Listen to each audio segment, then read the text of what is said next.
Good morning class. Bindiya commerce classes में आपका स्वागत है। आज का हमारा टॉपिक रहेगा कंज्यूमर राइट्स यानी कि उपभोक्ता अधिकार।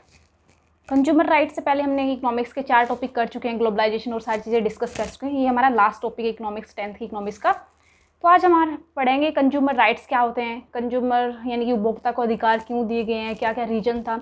उससे पहले हम एक डेफिनेशन पढ़ेंगे क्योंकि उसके बेस पे ही हमारा सारा चैप्टर डिस्कस करेंगे। Consumer are often exploited on the market price.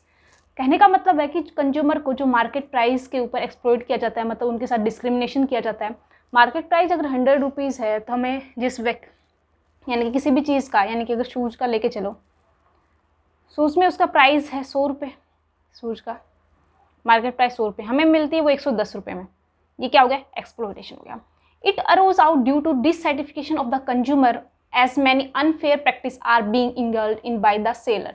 यानी कि जो सेलर होता है, जैसे शूज़ को जो सेल कर रहा है, उसके द्वारा बहुत सारी ऐसी एक्टिविटीज़ की जाती है जिससे कंज्यूमर को यानी कि एक्सप्लॉइट किया जाता है या कंज्यूमर उनसे अनसेटिस्फाई होता है। इसके लिए कंज्यूमर को बहुत सारे राइट दिए गए हैं कि इनके अगर वो डिससेटिस्फेक्शन है कंज्यूमर को, यानी कि अनसेटिस्फाई उनके राइट से या फिर कंज्यूमर की एक्टिविटीज़ थे, तो वो कंज्यूमर राइट्स होते हैं, उसके पास कंज्यूमर के पास कुछ राइट्स होते हैं, उनका यूज़ करके वो अपने आप को सेटिस्फाई कर सकता है या फिर उन अनफेयर प्रैक्टिस के रिगार्डिंग कुछ स्टेप्स उठा सकता है। तो हम आ जाते हैं कि क्या क्या कंज्यूमर को कैसे कैसे एक्सप्लॉइट किया जाता है। उसके बाद हम पढ़ेंगे कंज्यूमर के राइट्स क्या क्या होते हैं। सबसे पहले आ जाते हैं हम कंज्यूमर एक्सप्लॉइटेशन।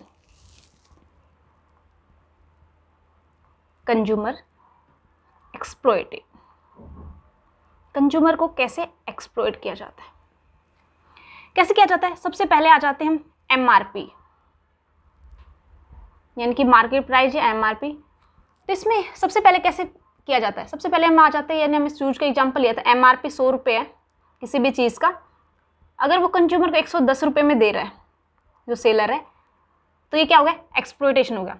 जैसे हम एनसीईआरटी की बुक ही लेके चल रहे थे, यानी कि हमारी यही बुक लेके चलो, ये जो इकोनॉमिक्स की बुक है एनसीईआरटी की, यानी कि वो हमें एमआरपी प्राइस पे ना देके हमें एमआरपी प्राइस से ज़्यादा दे दे, ये हो गया एक्सप्लॉइटेशन। नंबर है वेट में चेंजेस कर दे, वेट में चेंजेस कर दे। जैसे आपने 2 किलो दूध लिया, 2 किलो दूध ना देके 1 किलो 900 ग्राम आपको मिलता है। जो वेट में जो चेंजेस हुए हैं वो भी आपके कंज्यूमर के लिए एक्सप्लॉइटेशन।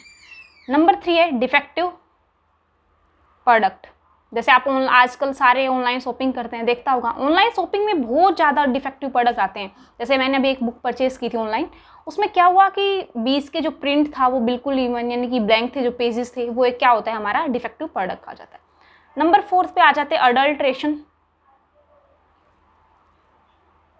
हम आ जाते हैं अडल्ट्रेशन पे, यानी कि खाने पीनों की चीज़ों में मिलावट करना। जैसे मिल्कमैन क्या करता है,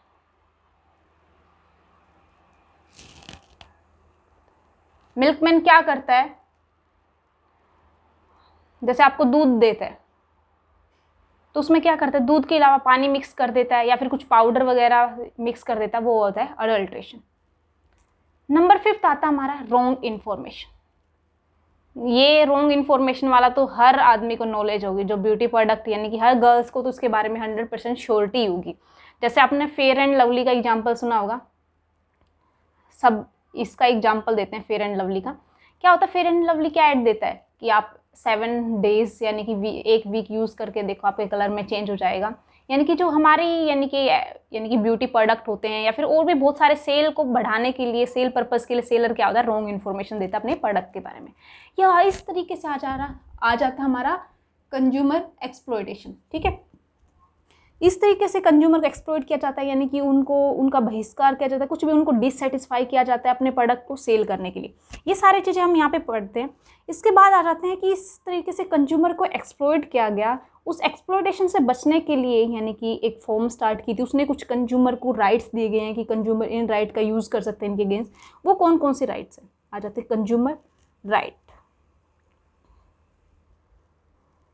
सबसे पहला हमारा right to safety, right to safety. आपने सब लोग जानते होंगे, आपने एक एडवर्टाइज देखी होगी सिगरेट की, जिसके ऊपर लिखा होता है धूम्रपान करने से कैंसर होता है, वो क्या होता है आपकी सेफ्टी के लिए, यानी कि एडवर्टाइज किया जा रहा है आपकी सेफ्टी के लिए, राइट दिया गया आप इसका यूज़ ना किया, आपकी सेफ्टी के पर्पज़ के लिए यूज़ होता है। ठीक है, जैसे आप प्रेशर कुकर लेने जाते हैं तो उसके ऊपर एक सेफ्टी वॉल्व होती है, यानी कि जो आप यहाँ से विसल होती है वहाँ से सेफ्टी वॉल लगी होती है। अगर वो लूज हो जाती है या फिर वो डिफेक्टिव आ जाती है तो आपको यानी कि आपकी डेथ भी हो सकती है, आपका यानी कि वो विसल फटने से क्या हो जाता है, आपका चेहरा खराब हो सकता है, बॉडी पार्ट्स में डिफेक्ट आ सकता है। इसलिए बोलता है कि राइट टू सेफ्टी का वो होता है, आपके पास राइट होता है। अगर कोई भी यानी कि सेलर है वो प्रोडक्ट सेल करता है उससे पहले उसको आपकी सेफ्टी का भी ध्यान रखना पड़ता है। यानी कि अगर आपके साथ अनफेयर प्रैक्टिस ना करे, आपको पहले बता दे कि इसकी विसल में ये दिक्कत है, या फिर सिगरेट बेचते टाइम वो आपको बता दे कि सिगरेट पीने से, धूम्रपान करने से यानी कि कैंसर होता है, इस टाइप की आपके सेफ्टी के लिए राइट होता है। सेकेंड वन आ जाता है right to be inform, right to be informed, यानी कि इन्फॉर्म्ड का मतलब क्या होता है, जगह जैसे आपने कोई भी आप ब्यूटी प्रोडक्ट वो करते हो, ब्यूटी प्रोडक्ट परचेज करते हो, यानी कि आपने फेयर एंड लवली खरीदी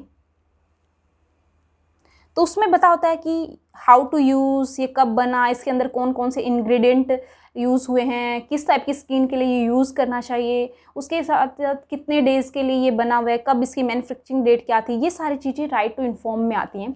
जैसे आपने एक RTI एक्ट के बारे में सुना होगा, राइट टू इन्फॉर्मेशन एक्ट कब हुआ, अक्टूबर 2005 में आया था। यानी कि ये क्या है, जैसे राइट टू इन्फॉर्म्ड एक्ट है यानी कि कंज्यूमर राइट्स के अंदर, ऐसे ही RTI एक्ट है, राइट टू इन्फॉर्मेशन एक्ट है। इसके अंदर क्या हुआ, ये गवर्नमेंट के द्वारा बना गया है। गवर्नमेंट कोई भी वर्क करता है, जैसे अगर कोई भी यानी कि रोड बनाता है, हाईवे बनाता है, तो हमारे पास जो पीपल हैं इंडिया के, उनके पास राइट होता है कि वो गवर्नमेंट से मांग यानी कि इन्फॉर्मेशन निकलवा सकते हैं कि ये कितने दिन में बनेगा, इसके पीछे बनने का क्या कारण है, बहुत सारी यानी कि उनकी इन्फॉर्मेशन निकलवा, इतने दिन बोला था, अगर 100 डेज़ में आपको बोला गया है कि आपका पुल बन जाएगा, वो नहीं बना तो उसके पीछे बनने का कारण क्या है, और अभी तक उसके प्रोडक्ट खत्म हो गया तो उसके अंदर डिफेक्टिव प्रोडक्ट यूज़ किया गया है, कौन सा प्रोडक्ट यूज़ किया गया है, उन सब के बारे में आप इन्फॉर्मेशन निकलवा सकते हैं। थर्ड आ जाता है राइट टू चूज़। ग्लोबलाइजेशन आपने पढ़ा था सबने, है ना, उसमें आपको बताया था ग्लोबलाइजेशन की वजह से क्या क्या इफेक्ट हुआ है, हमारे इंडिया पे ही लगा लो क्या क्या इफेक्ट हुआ है। बहुत सारे प्रोडक्ट आ गए आपके पास, यानी कि आपके पास राइट टू चूज ऑप्शन आ गया है, यानी कि ऑप्शन अवेलेबल हो गए हैं, कंपटीशन इंक्रीज हो गया तो चीप वैरायटी होने लगी। ये सारी चीज़ें हमने पढ़ ली थी पिछले टॉपिक्स में, इसलिए बोल रहा बहुत सारे यानी कि राइट टू चूज़ का ऑप्शन होता है, यानी कि ऑप्शन अवेलेबल होते हैं हमारे पास, बहुत सारे ऑप्शन अवेलेबल होते हैं। जैसे हम एक क्लॉथ्स खरीदने जाते हैं, आपके पास बहुत सारी वैरायटी होती है क्लॉथ्स में भी, अलग अलग ब्रांड के भी अवेलेबल होते हैं, ब्रांड की भी लोकल क्वालिटी भी होती है, आप जो चाहे वो परचेज कर सकते हैं, आपके ऊपर कोई बाइंडिंग नहीं होती, यानी कि बॉन्ड नहीं होता कि आपको यही वाला प्रोडक्ट खरीदना है, ये वाला प्रोडक्ट नहीं खरीदना, इस टाइप से आपका राइट टू चूज होता है। नंबर 4 है right to seek redressal, right to seek redressal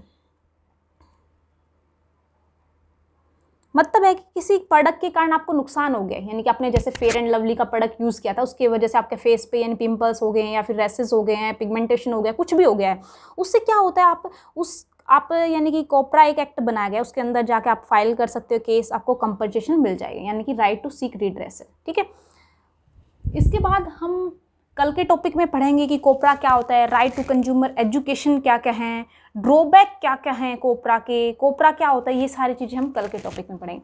आज के हमने टॉपिक में सिर्फ पढ़ा था कंज्यूमर राइट्स क्या होता है, कंज्यूमर को कैसे एक्सप्लॉइट किया जाता है, कंज्यूमर्स राइट्स कौन कौन से हैं। उससे पहले हम बात कर लेते हैं, आपने सारा टॉपिक तो पढ़ लिया, कंज्यूमर क्या है, यानी कि हम लास्ट एक छोटे सा स्टेप कर लेते हैं। कंज्यूमर क्या होता है, कंज्यूमर होता है जो गुड्स एंड सर्विसेज परचेज करता है या फिर कंज्यूम करता है, वो हमारा कंज्यूमर होता है। दो होते हैं, एक कस्टमर होता है और एक कंज्यूमर। कस्टमर होता है जो गुड्स एंड सर्विसेज को परचेज करता है, और कंज्यूमर क्या होता है, यानी कि जो कस्टमर होता है उसने गुड्स एंड सर्विसेज परचेज की, उसके बाद वो रीसेल भी कर सकता है। ठीक है, बट जो हमारा कंज्यूमर होता है वो रीसेल पर्पज़ के लिए नहीं बल्कि कंजप्शन पर्पज़ के लिए खरीदता है। जैसे एग्जांपल देती हूँ, प्रोडक्ट कस्टमर में लगा लेते हैं हम, यानी कि आप आ जाते हैं, होलसेल की दुकानें होती हैं जो उन्होंने पहले ख़रीदा कहीं से, ठीक है, फिर वो क्या करेंगे, रिटेलर को सेल करेगी, रिटेलर आगे सेल करता है।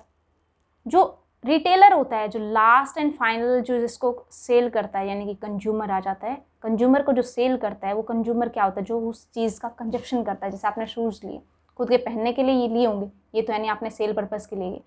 जो आपने खुद का कंजप्शन करने के लिए जिस चीज़ का यूज़ किया वो आप कस्टमर हो जाता है, यानी कि कंज्यूमर हो जाता है। ठीक है, तो आज के टॉपिक में इतना ही काफ़ी है। अगर हमारा चैनल को अभी तक आपने सब्सक्राइब नहीं किया तो सब्सक्राइब कर लें। आज का टॉपिक पसंद आया तो लाइक करें, शेयर करें, सब्सक्राइब करें और बेल आइकन को ज़रूर प्रेस कर लें ताकि आगे के टॉपिक भी आपको जल्दी मिल जाएंगे और उनका नोटिफिकेशन आपके चैनल पे आ जाए और आप इजीली रीड कर सकें।